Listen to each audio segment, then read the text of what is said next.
BJP JDS ಪಾದಯಾತ್ರೆಯನ್ನ ಮಾಡ್ತಾ ಇದೆ. ಇನ್ನೊಂದು ಕಡೆಗೆ ರಾಜ್ಯಪಾಲರ ಅಂಗಳದಲ್ಲಿ ಬಂದು ತಲುಪಿದೆ ಮೂಡ ಹಗರಣ.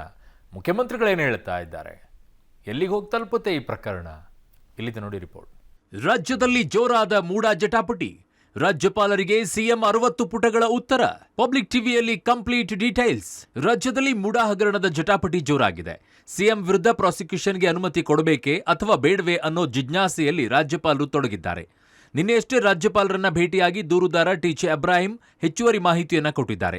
ಇದರ ಬೆನ್ನಲ್ಲೇ ಮುಖ್ಯಮಂತ್ರಿ ಸಿದ್ದರಾಮಯ್ಯ ಕೂಡ ಕಳೆದ ಭಾನುವಾರ ರಾಜ್ಯಪಾಲರಿಗೆ 60 ಪುಟಗಳ ಪತ್ರ ಕೂಡ ಬರೆದಿದ್ದಾರೆ. ಸಿಎಂ ಬರೆದಿರೋ ಪತ್ರದ ಮಾಹಿತಿ ಪಬ್ಲಿಕ್ ಟಿವಿಗೆ ಲಭ್ಯವಾಗಿದೆ. ರಾಜ್ಯಪಾಲರಿಗೆ ಸಿಎಂ 60 ಪುಟಗಳ ಪತ್ರ.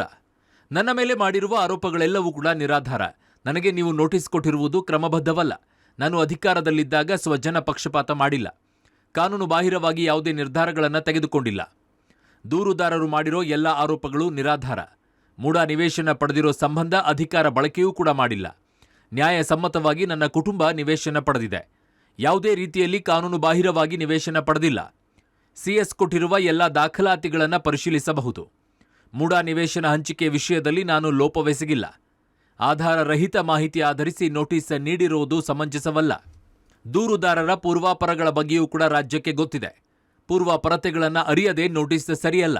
ಹೀಗಾಗಿ ಪ್ರಾಸಿಕ್ಯೂಷನ್ ಅನುಮತಿಗೆ ಸಲ್ಲಿಸಿರೋ ಅರ್ಜಿ ತಿರಸ್ಕರಿಸಬೇಕು ಅಂತ ಸಿಎಂ ಕೇಳಿದ್ದಾರೆ. ಇನ್ನು ನಾನು ಯಾವುದೇ ಹಗರಣ ಮಾಡಿಲ್ಲ ಅಂತ ಸಮರ್ಥಿಸಿಕೊಂಡಿರೋ ಸಿಎಂ ರಾಜ್ಯಪಾಲರು 2ನೇ ನೋಟಿಸ್ ಅನ್ನ ನೀಡಿಲ್ಲ ಅಂತಲೂ ಸ್ಪಷ್ಟಪಡಿಸಿದ್ದಾರೆ.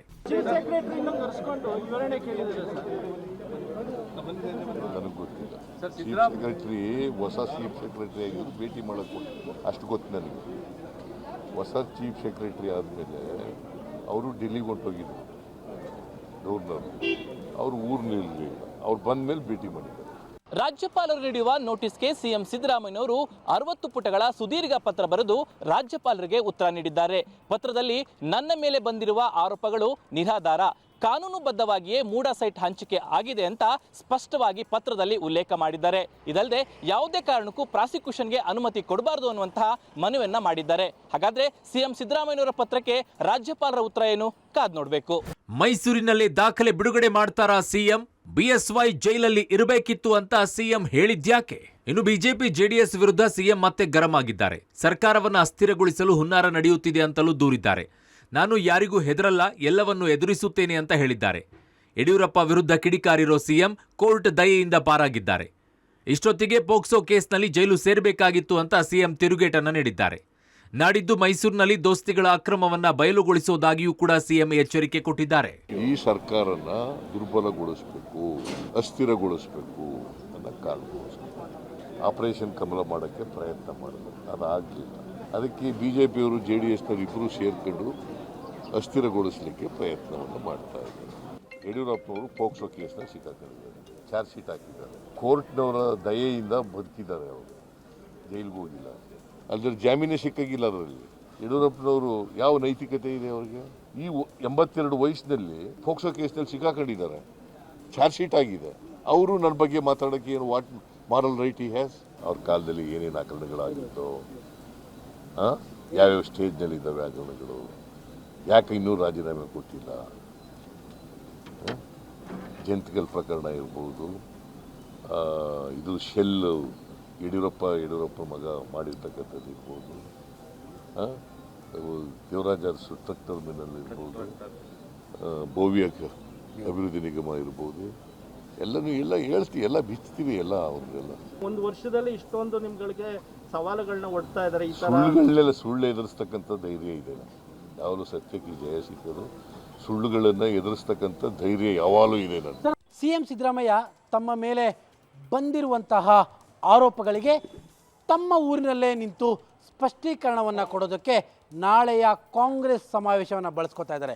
ಕೇವಲ ಬರೀ ಸ್ಪಷ್ಟೀಕರಣ ಮಾತ್ರ ಅಲ್ಲ, BJP ಮತ್ತು JDS ವಿರುದ್ಧ ಅವರ ಸಾಲಿನ ಹಗರಣಗಳ ಪಟ್ಟಿಯ ಬಿಡುಗಡೆ ಮಾಡೋದಕ್ಕೂ ಕೂಡ ಎಲ್ಲ ರೀತಿಯಾದಂತಹ ಹೋಮ್ವರ್ಕನ್ನು ಕೂಡ ಸಿದ್ದರಾಮಯ್ಯ ಮುಗಿಸಿದ್ದಾರೆ. ಅಲ್ಲಿಗೆ ಆಗಸ್ಟ್ 9ನೇ ತಾರೀಕು ನಡೀತಾ ಇರುವಂತಹ ಕಾಂಗ್ರೆಸ್ನ ಸಮಾವೇಶದಲ್ಲಿ ಬೆಂಕಿ ಬಿರುಗಾಳಿಯ ಸ್ವರೂಪದ ಭಾಷಣವನ್ನು ಸಿದ್ದರಾಮಯ್ಯ ಮಾಡ್ತಾ ಇರುವಂಥದ್ದಂತೂ ಸ್ಪಷ್ಟ. ಈಗಾಗಲೇ ಯಡಿಯೂರಪ್ಪನವರ ಜೈಲಿನ ವಿಚಾರವನ್ನೂ ಕೂಡ ಸಿದ್ದರಾಮಯ್ಯ ಮುನ್ನೆಲೆಗೆ ತರುವ ಮೂಲಕವಾಗಿ ಬಿಜೆಪಿ ಅದರಲ್ಲೂ ಕೂಡ ಯಡಿಯೂರಪ್ಪನವರು ಮತ್ತು ಯಡಿಯೂರಪ್ಪ ಮಗನಿಗೆ ಒಂದು ಎಚ್ಚರಿಕೆಯ ಸಂದೇಶವನ್ನು ಕೂಡ ರವಾನೆ ಮಾಡಿದ್ದಾರೆ. ಅಲ್ಲಿಗೆ ಮೈಸೂರಿನ ಕಾಂಗ್ರೆಸ್ನ ಸಮಾವೇಶ ದೊಡ್ಡ ಮಟ್ಟದಲ್ಲಿ ಯಶಸ್ವಿ ಮಾಡುವುದರ ಜೊತೆಗೆ ದೋಸ್ತಿಗಳಿಗೆ ದೊಡ್ಡ ಮಟ್ಟದ ಎಚ್ಚರಿಕೆ ರವಾನೆ ಮಾಡುವಂಥ ಕೆಲಸಕ್ಕೆ ಸಿದ್ದರಾಮಯ್ಯ ಈಗ ಮುಂದಾಗ್ತಾ ಇರುವಂಥದ್ದು. ಈ ಮಧ್ಯೆ ಸಿಎಂ ರಾಜೀನಾಮೆಗೆ ಒತ್ತಾಯಿಸಿ ಮೈಸೂರಿಗೆ ಬಿಜೆಪಿ ಜೆಡಿಎಸ್ ಕೈಗೊಂಡಿರೋ ಪಾದಯಾತ್ರೆ 5ನೇ ದಿನಕ್ಕೆ ಕಾಲಿಟ್ಟಿದೆ. ಮಂಡ್ಯದಲ್ಲಿ ದೋಸ್ತಿಗಳ ಪಾದಯಾತ್ರೆಗೆ ಅಭೂತಪೂರ್ವ ಬೆಂಬಲವೇ ಸಿಕ್ಕಿದೆ. ಮಾಜಿ ಮುಖ್ಯಮಂತ್ರಿ ಕುಮಾರಸ್ವಾಮಿ, ಬಿಜೆಪಿಯ ರಾಜ್ಯಾಧ್ಯಕ್ಷ ವಿಜಯೇಂದ್ರ ಆಗಮಿಸ್ತಾ ಇದ್ದಂತೆ ಪುಷ್ಪ ವೃಷ್ಟಿಯಾಗಿದೆ. ದೋಸ್ತಿ ನಾಯಕರನ್ನ ಕಾರ್ಯಕರ್ತರು ಅದ್ದೂರಿಯಾಗಿಯೇ ಬರಮಾಡಿಕೊಂಡ್ರು. ಇನ್ನು ಹಸಿರು ಪೀಠ ತೊಟ್ಟಿದ್ದ ನಿಖಿಲ್ ಗುಡುಗಿದ್ರು. ಸಿಎಂ ರಾಜೀನಾಮೆ ಕೊಡುವವರೆಗೂ ಕೂಡ ಈ ಹೋರಾಟ ಮುಂದುವರಿಯಲಿದೆ ಅಂತ ದೋಸ್ತಿ ನಾಯಕರು ಎಚ್ಚರಿಕೆ ಕೊಟ್ಟಿದ್ದಾರೆ.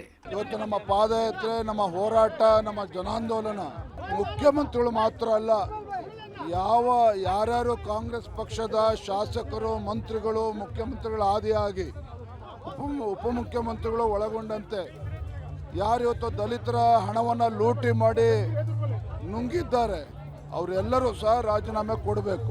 ನನಗೆ ಇತ್ತೀಚೆಗೆ ಮೊನ್ನೆ ಒಂದು ಮಂಡ್ಯ ಜಿಲ್ಲೆಯ ಒಬ್ಬರು 70-75 ವರ್ಷದ ತಾಯಿ ಫೋನ್ ಮಾಡಿದೆ. ಯಾಕಪ್ಪ ನೀನು ಈ ಕಡಕಾದ್ರ ಬಗ್ಗೆ ನೀನು ಮಾತಾಡ್ತೀಯ, ಕೊಚ್ಚೆ ಮೇಲೆ ಕಲ್ಯಾಕೆ ಎಸಿದೀಯ, ನಾವಿದೀವಿ ಆ ಕೊಚ್ಚೆ ಕ್ಲೀನ್ ಮಾಡೋದಕ್ಕೆ, ನಿನ್ ಪಾಡ ನೀನ್ ಕೆಲಸ ಮಾಡ್ಕೊಂಡಿರಪ್ಪ, ಇವ್ರು ಸವಾಸ್ ಬೇಡ ನಿನ್ಗೆ. ಇದನ್ನ ಒಬ್ಬ ತಾಯಿ ನನಗೆ ಫೋನ್ ಮಾಡಿ ಹೇಳ್ತಾರೆ, ಈ ಕೊಚ್ಚೆಗಳ ಬಗ್ಗೆ ಮಾತಾಡಬೇಡ ಅಂತ. ಅದು ಏನು ಮಾಡೋದು, ಮಾತಾಡದೆ ಮೌನವಾಗಿದ್ರೂ ಕಷ್ಟ. ಇವೆಲ್ಲ ಬೆಳವಣಿಗೆಗಳ ಮಧ್ಯೆ ರಾಜ್ಯಪಾಲರು ಕೈಗೊಳ್ಳೋ ಪ್ರಾಸಿಕ್ಯೂಷನ್ ನಿರ್ಧಾರದ ಮೇಲೆ ಸಿಎಂ ಭವಿಷ್ಯ ಅಡಗಿದೆ. ಒಂದು ವೇಳೆ ರಾಜ್ಯಪಾಲರು ಅನುಮತಿ ಕೊಟ್ಟರೆ ಸಿಎಂ ಸಂಕಷ್ಟಕ್ಕೆ ಸಿಲುಕೋ ಸಾಧ್ಯತೆಗಳು ಹೆಚ್ಚಾಗಿವೆ. Bureau report, public TV.